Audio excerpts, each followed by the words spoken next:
सभी मिलकर बोलेंगे, बोलो Ganpati Bappa Morya, Mangal Murti Morya. Hello guys, Vishu official @channel पे आपका स्वागत है।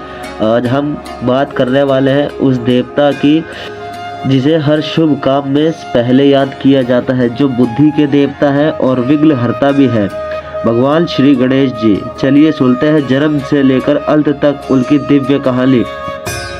जन्म की कथा शुरुआत करते हैं। कहा जाता है एक दिन माता पार्वती देवी स्नान करने जा रही थी। उन्होंने अपने शरीर के उपटल से एक सुंदर बालक की रचना की और उसमें प्राण फूंककर उसे अपना पुत्र बना दिया।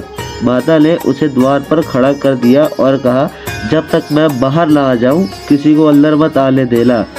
उधर महादेव शिव लौटे पर गणेश जी, जो अपने पिता को पहचानते नहीं थे, उन्होंने मार्ग पर रोक लिया। महादेव शांत थे, लेकिन गणेश अडिग रहे, एकदम वहीं पर खड़े रहे, बिल्कुल जैसे वो अपनी माता का जो आज्ञा का पालन है वो बिल्कुल अच्छी तरीके से कर रहे हैं।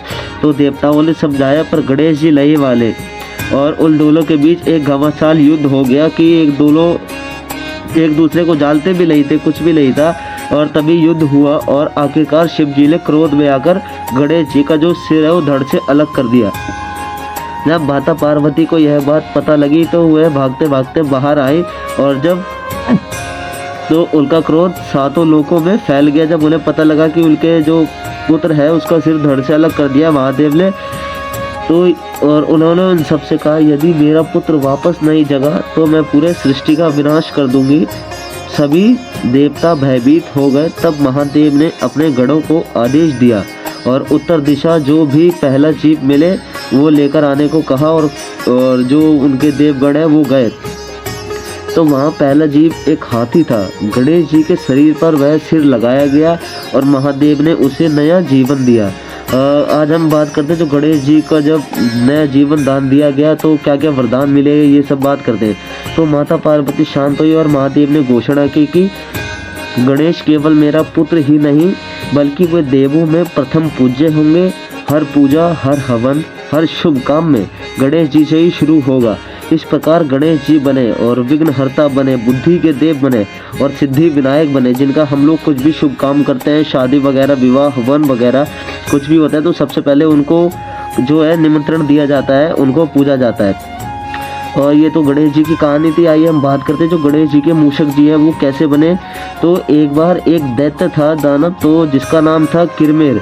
तो गणेश जी ने उसे एक छोटे रूप में चूहे में बदल दिया और वहीं उनकी शक्ति देखकर समर्पित हो गए। उसी दिन वह चूहा जो है वह गणेश जी का मूषक वाहन बन गया।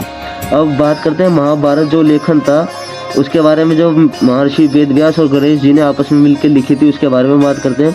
एक और प्रसिद्ध कथा है, जब महर्षि व्यास ने महाभारत लिखवानी चाहिए तो उन्होंने गणेश जी को लेखक चुना। गणेश जी ने कहा, मैं लिखूंगा पर आप लिखते वक्त रुकेंगे नहीं। व्यास बोले, और आप तब तक नहीं लिखेंगे जब तक अर्थ समझ में ना आए। इस प्रकार दुनिया की सबसे बड़ी महान कथा महाकाव्य महाभारत लिखी गई। गणेश जी का अंत कैसे हुआ? गणेश जी का अंत वैसा नहीं था जैसा मनुष्य का, हम आम लोगों का होता है। वे नित्य थे, अनादि थे, अनंत थे। जब भी भक्त पुकारते थे तो गणेश जी सदैव अपने वाहन पर सवार होकर विघ्नों को हरने आते थे।